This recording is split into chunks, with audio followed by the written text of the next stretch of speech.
ಮನೆಗೋಸ್ಕರ ನಾವು ಅಪ್ಲಿಕೇಶನ್ ಹಾಕೊಂಡು ಸಾಕಷ್ಟು ವರ್ಷಗಳಾಯಿತು, ಇನ್ನೂ ಕೂಡ ಹೌಸಿಂಗ್ ಬೋರ್ಡ್ನವ್ರು ಅಲಾಟ್ ಮಾಡಿಲ್ಲ ಅನ್ನುವಂತಹ ಚರ್ಚೆ ಟೀಕೆಗಳನ್ನು ಸಾರ್ವಜನಿಕ ವಲಯದಲ್ಲಿ ನಾವು ಕೇಳ್ತಾ ಇರ್ತೀವಿ. ಯಾಕೆ ಹಿಂಗಾಗತ್ತೆ ಅನ್ನೋದನ್ನು ನಾವು ಕೂಡ ಯೋಚನೆ ಮಾಡ್ತಾ ಇದ್ವಿ. ಒಂದು ರಿಯಾಲಿಟಿ ಚೆಕ್ ಮಾಡಿಬಿಡೋಣ ಅಂತ ನಾವು ಮುಂದಾದ್ವಿ. ಸೊ ಬೀದರ್ ಜಿಲ್ಲೆಯ ಕರ್ನಾಟಕ ಗೃಹ ಮಂಡಳಿ ಕಚೇರಿಗೆ ಸಂಬಂಧಪಟ್ಟಂತೆ ಒಂದು ರಿಯಾಲಿಟಿ ಚೆಕ್ ಅನ್ನು ನಾವು ಮಾಡಿದ್ದೀವಿ. ಇದೊಂದು ಸ್ಯಾಂಪಲ್ ಅಷ್ಟೇ ನಿಮ್ಮ ಮುಂದೆ ನಾವು ಇಡ್ತಾ ಇರೋದು.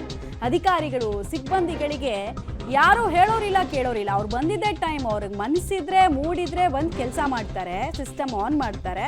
ಮೂಡಿಲ್ಲ ಅಂದರೆ ಅವ್ರಿಗೆ ರಜೆ ಘೋಷಣೆ ಮಾಡ್ಕೊಳ್ತಾರೆ. ಯಾಕಪ್ಪ ಇಷ್ಟು ರಜೆ ತಗೋತಿದ್ಯಾ ಅಂತ ಕೇಳೋದಕ್ಕೆ ಯಾರೂ ಇಲ್ಲ, ಅಲ್ಲಿ ಗತಿ ಇಲ್ಲ. ಇದರ ಪರಿಣಾಮ ಏನು? ಸ್ವೇಚ್ಛಾಚಾರಕ್ಕೆ ಕಾರಣ ಆಗಿದೆ. ಅಧಿಕಾರಿಗಳು ಸಿಬ್ಬಂದಿಗಳ ಕಳ್ಳಾಟವನ್ನ ದೃಶ್ಯಗಳ ಸಾಕ್ಷಿ ಸಮೇತ ನಾವು ಹೇಳ್ತೀವಿ. ಟೈಮಿಂಗ್ಸ್ ಏನು, ಟೈಮಿಂಗ್ಸ್ ಮೇಂಟೈನ್ ಮಾಡಬೇಕು ಅಂತಿರುತ್ತೆ.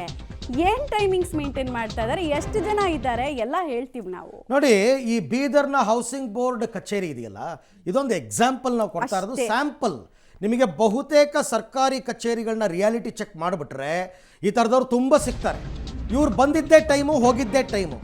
ಆ್ಯಕ್ಚುಲಿ ಬಯೋಮೆಟ್ರಿಕ್ ಎಲ್ಲ ಇಂಟ್ರಡ್ಯೂಸ್ ಮಾಡಿದ್ದಾರೆ, ಪೌರ ಕಾರ್ಮಿಕರಿಗೆ ಬಯೋಮೆಟ್ರಿಕ್ ಇದೆ ಇವಾಗ, ಆದರೂ ತಲೆ ಕೆಡಿಸ್ಕೊಳ್ಳಲ್ಲ. ಬೀದರ್ನಲ್ಲಿ ಹೌಸಿಂಗ್ ಬೋರ್ಡ್ ಇದ್ದೂ ಇಲ್ದಂತಾಗಿದೆ.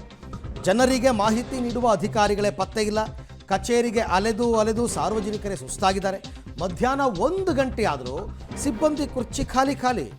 ಹೌಸಿಂಗ್ ಬೋರ್ಡ್ ಕಚೇರಿಯಲ್ಲಿ ಕಾರು ಚಾಲಕನೇ ಗುಮಾಸ್ತ. ಹಾಜರಿ ಪುಸ್ತಕದಲ್ಲಿ ಸಿಬ್ಬಂದಿಗಳ ಸಹಿನೇ ಇಲ್ಲ. ಹಾಜರಿ ಪುಸ್ತಕ ಯಾಕೆ? ಬಯೋಮೆಟ್ರಿಕ್ಗೆ ಮಾಡಿದ್ದಾರೆ ಇವಾಗ. ಯಾರು ಸರಿಯಾಗಿ ಮೇಂಟೈನ್ ಮಾಡ್ತಾ ಇಲ್ಲ ಅಷ್ಟೇ.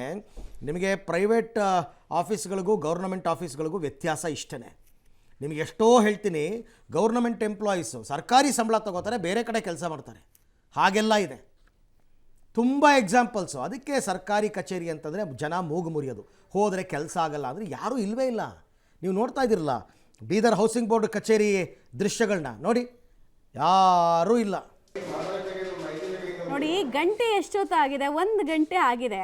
ಅಧಿಕಾರಿಗಳು ಬಂದಿದ್ದಾರೆ ಅಂತ ಕೇಳಿದ್ರೆ ಇಲ್ಲ, ಟೇಬಲ್ ಖಾಲಿ ಇದೆ, ಫೈಲ್ಗಳು ಯಾವುದೂ ಇಲ್ಲ, ಎಲ್ಲ ಫೈಲ್ ಎಲ್ಲ ಫುಲ್ ಕ್ಲಿಯರ್ ಆಗಿಬಿಟ್ಟಿದೆ. ಯಾಕಂದರೆ ಆ ಫೈಲ್ಗಳನ್ನು ಮುಟ್ಟೋದೇ ಇಲ್ಲ ಇವ್ರಿಗೆ ಮನಸ್ಸಿಗೆ ಬರಬೇಕಷ್ಟೇ. 1 ಗಂಟೆ ಸಮಯ ಹಾಕಿದ್ರು ಕೂಡ ಒಬ್ಬ ಸಿಬ್ಬಂದಿಯ ಪತ್ತೆ ಇಲ್ಲ. ಸ್ಕ್ರೀನು ತೆಗೆದಿಲ್ಲ ಇನ್ನೂ. ಬಯೋಮೆಟ್ರಿಕ್ ನಾವು ಹೇಳ್ತಾ ಇದ್ವಲ್ಲ, ಅದು ಆಪರೇಟೇ ಆಗ್ತಾ ಇಲ್ಲ. ಯಾಕಂದರೆ ಟೈಮಿಂಗ್ಸ್ ಹೆಂಗೆ ಮೇಂಟೈನ್ ಮಾಡ್ತಾರೆ ಇವರು? 1 ಗಂಟೆ ಆದರೂ ಬಂದಿಲ್ಲ ಅಂದರೆ ಹೆಂಗೆ ಟೈಮಿಂಗ್ಸ್ ಮೇಂಟೈನ್ ಮಾಡ್ತಾರೆ? ಸೊ ಅಡ್ಜಸ್ಟ್ಮೆಂಟ್ ಚೆನ್ನಾಗಾಗಿದೆ ಅಷ್ಟೇ. ಸಿಸ್ಟಮ್ ಇದೆ, ಕಚೇರಿ ರೀತಿಯಲ್ಲಿ ಕಚೇರಿ ಇದೆ, ಆದರೆ ನಿಜವಾದ ಕಚೇರಿ ಅಲ್ಲ, ಒಂದು ಡಮ್ಮಿ ಕಚೇರಿ ಅಷ್ಟೇ. ಹೀಗೆಲ್ಲ ನೀವು ನಾಮಕೆ ವಾಸ್ತೆ ಮಾಡೋ ಬದಲು ಸುಮ್ಮನೆ ಇಲ್ಲಿ ಸೇವೆಯನ್ನು ನಿಲ್ಲಿಸಲಾಗಿದೆ ಅಂತ ಕಚೇರಿಗೆ ಬೀಗ ಹಾಕ್ಬಿಟ್ರೆ ಜನ ಅಲಿಯೋದಾದ್ರೂ ತಪ್ಪುತ್ತೆ. ನಿಮಗೆ ಹಾಜರಾತಿ ಪುಸ್ತಕವನ್ನು ತೋರಿಸ್ತಾ ಇದ್ದೀವಿ. ಆ್ಯಕ್ಚುಲಿ ಅಟೆಂಡೆನ್ಸ್ ರಿಜಿಸ್ಟ್ರಲ್ಲೂ ಕೂಡ ಸೈನ್ ಮಾಡಬೇಕು, ಬಯೋಮೆಟ್ರಿಕಲ್ಲೂ ಮಾಡಬೇಕು, ರೂಲ್ಸ್ ಇರೋದೇ ಹಾಗೆ. ಆದರೆ ಇವರು ಬಯೋಮೆಟ್ರಿಕ್ನೆಸ್ ಮಿಷನ್ನೇ ಆಫ್ ಮಾಡಾಕ್ಬಿಟ್ಟಿದ್ದಾರೆ. ಕೇಳಿದ್ರೆ ಕೆಟ್ಟೋಗಿದೆ ಅನ್ಬೋದಲ್ಲ.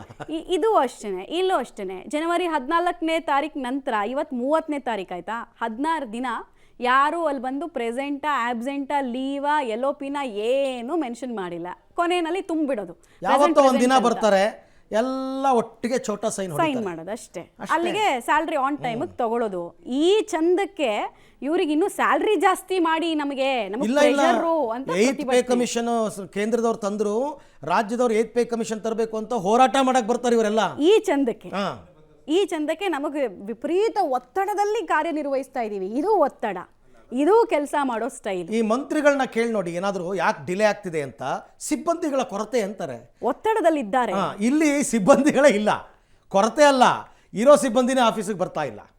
ಈ ಥರದ್ದು ನಿಮಗೆ ಡಿಸ್ಟ್ರಿಕ್ಟ್ ಹೆಡ್ ಕ್ವಾರ್ಟರ್ಸ್ಗಿಂತ ತಾಲೂಕ್ ಹೆಡ್ ಕ್ವಾರ್ಟರ್ಸ್ ನೋಡ್ಬೇಕು ನೀವು. ತಾಲೂಕ್ ಹೆಡ್ ಕ್ವಾರ್ಟರ್ಸ್ಗಳಲ್ಲಿ ನಿಮಗೆ ಈಗ ಎಮರ್ಜೆನ್ಸಿ ಸರ್ವಿಸ್ ಕೊಡ್ತಕ್ಕಂಥ ತಾಲೂಕು ಆಸ್ಪತ್ರೆಗಳಿಗೆ ಹೋಗಿ, ಆಸ್ಪತ್ರೆಯಲ್ಲಿ ಡಾಕ್ಟರ್ಸ್ಗಳೇ ಬರಲ್ಲ, ಅವ್ರು ಪ್ರೈವೇಟ್ ಕ್ಲಿನಿಕ್ ಇಟ್ಕೊಂಡಿರ್ತಾರೆ. ಯಾವತ್ತೋ ಒಂದಿನ ಅಟೆಂಡೆನ್ಸ್ ಹಾಕ್ತಾರೆ, ಸರ್ಕಾರಿ ಸಂಬಳ ತಗೋತಾರೆ.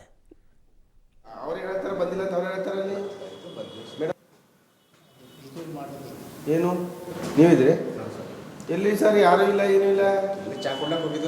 ಅವ್ರು ಹೇಳ್ತಾರೆ ಬಂದಿಲ್ಲ ಅಂತ, ಅವ್ರು ಹೇಳ್ತಾರೆ ಅಲ್ಲಿ ಮೇಡಮ್ ಅವ್ರು ಬಂದಿಲ್ಲ ಅಂತ ಇವರು ಬಂದು ನೋಡ್ತಾರೆ ಜನ ಎಲ್ಲ. ಎಲ್ಲಿ ಹೋಗಿರಿ ಸರ್?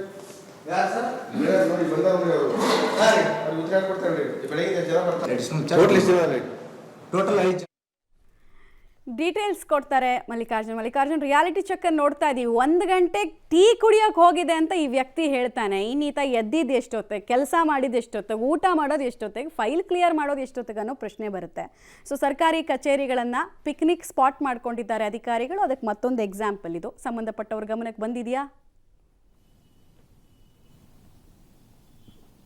ಖಂಡಿತ ಮಮತಾ, ನಿಜಕ್ಕೂ ಒಂದಿತ್ಯ ಗಡಿ ಜಿಲ್ಲೆ ಬೀದರ್ನಲ್ಲಿ ಒಂದಿತ್ಯ ರಾಜ್ಯ ಗೃಹ ಮಂಡಳಿ ಇಲಾಖೆ ಏನಿದೆ ಅಂದರೆ ಜಿಲ್ಲಾ ಯೋಜನಾ ಕಚೇರಿ ಅದು ಇದೆಯಾ ಇಲ್ಲ ಅನ್ನುವಂಥ ಅನುಮಾನ ಕಾಡ್ತಾ ಇದೆ. ಯಾಕಂತಂದರೆ ಅಲ್ಲಿ ಯಾರು ಹೇಳೋರಿಲ್ಲ ಕೇಳೋರಿಲ್ಲ, ಅವ್ರು ಬಂದಿದ್ದೇ ಟೈಮು ಹೋಗಿದ್ದೇ ಟೈಮು ಮಾಡಿದ್ದೇ ಕಾಯಕ ಅನ್ನುವಂತಾಗಿರುವಂಥದ್ದು. ಆದರೆ ಈ ರೀತಿಯ ಕಚೇರಿಗಳಲ್ಲಿ ಒಂದು ರೀತಿಯ ಏನು ಬಯೋಮೆಟ್ರಿಕ್ ಕೂಡ ಇಡಬೇಕು ಅಂತ ಸರ್ಕಾರ ಇದೆ, ಈಗಾಗಲೇ ಅಲ್ಲಿ ಕೂಡ ಇಟ್ಟಿದ್ದಾರೆ. ಆದರೂ ಅದು ಕೂಡ ಯಾವುದೇ ರೀತಿಯ ಪ್ರಯೋಜನ ಇಲ್ಲ ಅಂತ ಹೇಳ್ಬೋದು. ಯಾಕಂದರೆ ಆಟಕ್ಕುಂಟು ಲೆಕ್ಕಕ್ಕಿಲ್ಲ ಅನ್ನೋಂಥ ರೀತಿ ಆಗಿರುವಂಥದ್ದು. ಜೊತೆಗೆ ಹಾಜರಿ ಬುಕ್ಕಲ್ಲೂ ಕೂಡ ಕೆಲವರು ಹೇಳ್ತಾರೆ ವೀಕ್ ಅಂದರೆ ನಾವು ಲೀವ್ ಹೋಗಿದ್ದೀವಿ ಅನ್ನೋ ಅಂತ ಹೇಳ್ತಾರೆ. ಆದರೆ ಅಲ್ಲಿ ಹಾಜರಿ ಒಬ್ಬರದು ಇಲ್ಲ ಅಲ್ಲಿ. ಆದರೂ ಕೂಡ ಅವರು ನಾವು ಅಟ್ ಪ್ರೆಸೆಂಟ್ ಇದ್ದೀವಿ ಅನ್ನುವಂಥದ್ದು, ಅಂದರೆ ನಾವು ಪಬ್ಲಿಕ್ ಟಿವಿ ಬಂದಿದೆ ಅನ್ನೋಂಥ ಗೊತ್ತಾದ ಸಂದರ್ಭದಲ್ಲಿ ಅಲ್ಲಿಂದ ಓಡಿ ಬಂದಿರುವಂಥದ್ದು. ಬಂದಂಥ ಸಂದರ್ಭದಲ್ಲಿ ನಾವು ಇಲ್ಲೇ ಟೀ ಕುಡಿಯೋಕೆ ಹೋಗಿದ್ವಿ ಸರ್ ಅಂತ ನಮಗೆ ಹೇಳ್ತಾ ಇರುವಂಥದ್ದು. ಆದರೆ ಹಾಜರಿ ಬುಕ್ಕಲ್ಲಿ ಬೆಳಗಿಂದನೂ 1 ಗಂಟೆವರೆಗೂ ಯಾವುದೇ ರೀತಿಯ ಸೈನ್ ಇರಲಿಲ್ಲ. ಸರ್ ಸೈನ್ ಇರಲಿ ಅಂತಂದರೆ ಅವರು ಮೌನಕ್ಕೆ ಶರಣಾದರು. ಅಂದರೆ ಈ ರೀತಿಯ ಅಲ್ಲಿ ಸಿಬ್ಬಂದಿ ನೋಡ್ಬೋದು, ಕಾರ್ ಡ್ರೈವರ್ ಗುಮಾಸ್ತೆ ಕೆಲಸ ಮಾಡ್ತಾರೆ ಅಂತಂದರೆ ಅಧಿಕಾರಿಗಳು ಲೀವಲ್ಲಿ ಹೋಗಿದ್ರು ಅಂತ ಹೇಳ್ತಾರೆ. ಅದು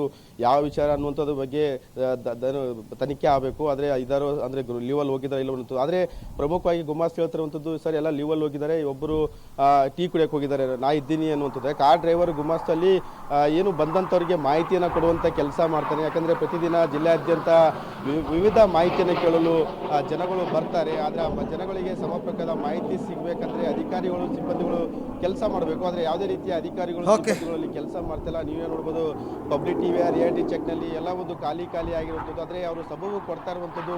ಆದರೆ ಆ ಸಬೂಬು ಎಷ್ಟು ಸತ್ಯ ಅನ್ನುವಂಥದ್ದು ಈಗ ಮೇಲಧಿಕಾರಿಗಳು ಮತ್ತು ಸಂಬಂಧಪಟ್ಟ ಈ ಬಗ್ಗೆ ಏನು ಒಂದು ಮಾಹಿತಿ ತೆಗೆದುಕೊಂಡು ಕ್ರಮ ತೆಗೆದುಕೊಳ್ಬೇಕು ಅನ್ನೋದು ಅಂತ. Okay Mallikarjun, thank you. ತಮ್ಮೆಲ್ಲ ಮಾಹಿತಿಗೆ ಧನ್ಯವಾದ.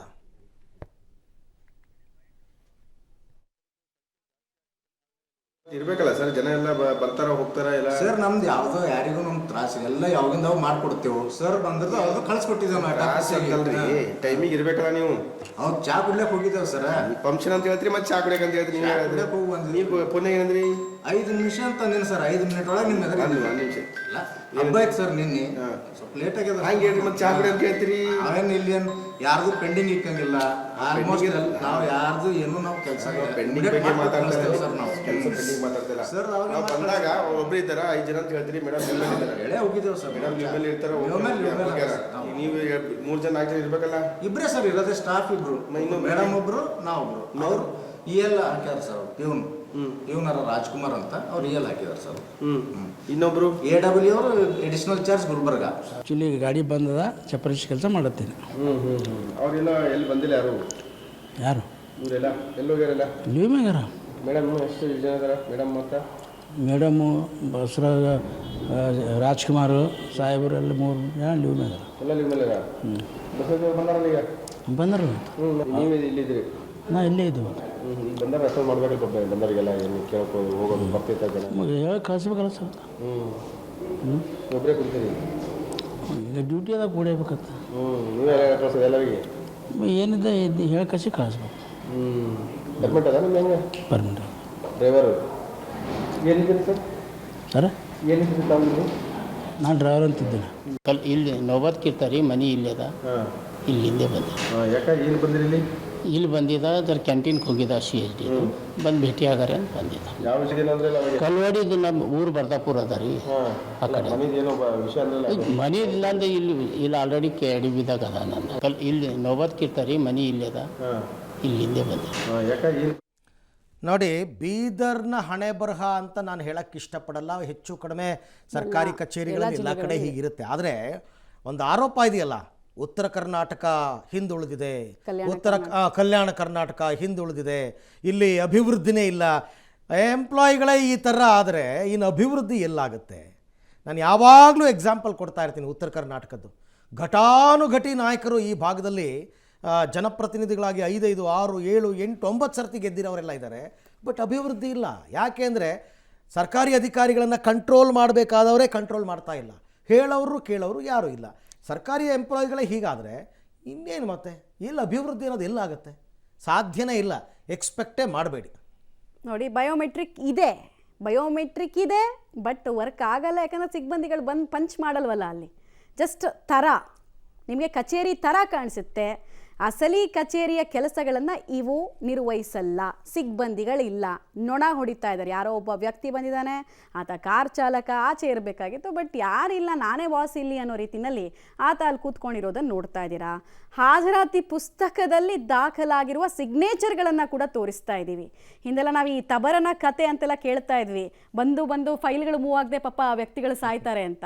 ರಿಯಲ್, ಯಾಕಂದರೆ ಅದು ಚೇಂಜ್ ಆಗಲ್ಲ, ಏನು ಮಾಡೋಕ್ಕಾಗಲ್ಲ. ಒಟ್ಟಿನಲ್ಲಿ ಇವ್ರು ಯಾರು ಉದ್ಧಾರ ಆಗಲ್ಲ ಅಷ್ಟೇ. ಅಂದರೆ ಸರ್ಕಾರಿ ಎಂಪ್ಲಾಯಿಗಳ ಉದ್ಧಾರ ಆಗ್ತಾರೆ, ಪಾಪ ಜನಸಾಮಾನ್ಯರು ಕೆಲಸ ಕಾರ್ಯಗಳಾಗಲ್ಲ ಅಷ್ಟೇ. ಈಗ ನಮ್ಗೆ ಅರ್ಥ ಆಗುತ್ತೆ ಗೌರ್ಮೆಂಟ್ ಜಾಬ್ ಬೇಕಂತ ಯಾಕೆ ಹೇಳ್ತಾರೆ ಅನ್ನೋದಕ್ಕೆ ಇದೇ ಎಕ್ಸಾಂಪಲ್. ಆಮೇಲೆ ಇದು ಗೊತ್ತಿಲ್ಲದೆ ಇರೋ ರಹಸ್ಯ ಏನಲ್ಲ, ಇದು ಎಲ್ರಿಗೂ ಜನಸಾಮಾನ್ಯರಿಗೂ ಗೊತ್ತಿರತಕ್ಕಂಥ ವಿಚಾರಣೆ ಅಷ್ಟೇ.